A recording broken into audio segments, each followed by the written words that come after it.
पंजाब और खैबर पख्तूनख्वा में इंतखाबात में ताखीर से मुतालिक अज़खुद नोटिस केस की समाअत आज 11:30 बजे होगी। चीफ जस्टिस की सरबराही में कायम 9 रुकनी लार्जर बेंच अज़खुद नोटिस की समाअत करेगा। अज़खुद नोटिस केस में उठाए गए सवालात और पीडीएम इत्तेहाद में शामिल जमातों की जानिब से बेंच की तश्कील और दायरा इख्तियार से मुतालिक उठाए गए तहफ़्फ़ुज़ात से मुतालिक समाअत होगी।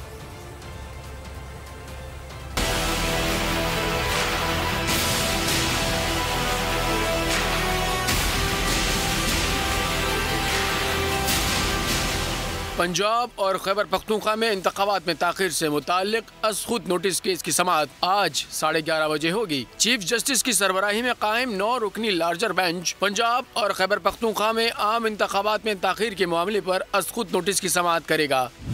अज़खुद नोटिस केस में उठाए गए सवालात और पीडीएम इत्तेहाद में शामिल जमातों की जानिब से बेंच की तश्कील और दायरा इख्तियार से मुताल्लिक उठाए गए तहफ़्फ़ुज़ात से मुताल्लिक समाअत होगी। सुप्रीम कोर्ट में पाकिस्तान पीपल्स पार्टी, पाकिस्तान मुस्लिम लीग नून और जमीयत उलमा इस्लाम ने फुल कोर्ट बनाने की इस्तदा करते हुए समाअत करने वाले 9 रुकनी लार्जर बेंच पर भी एतराज़ात दायर कर रखे हैं।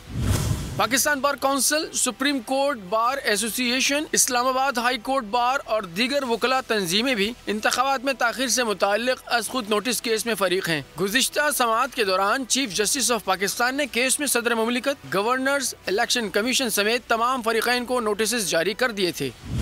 चीफ जस्टिस ने कहा कि अदालत ने 3 मामलात को सुनना है। सदर पाकिस्तान ने इलेक्शन की तारीख का ऐलान किया। आर्टिकल 224 कहता है कि 90 दिनों में इंतखाबात होंगे। सेक्शन 57 के तहत सदर ने इंतखाबात का ऐलान किया है। देखना है कि सूबाई असेंबली की तहलील के बाद तारीख देना किसका इख्तियार है। लार्जर बेंच में जस्टिस एजाजुल एहसन,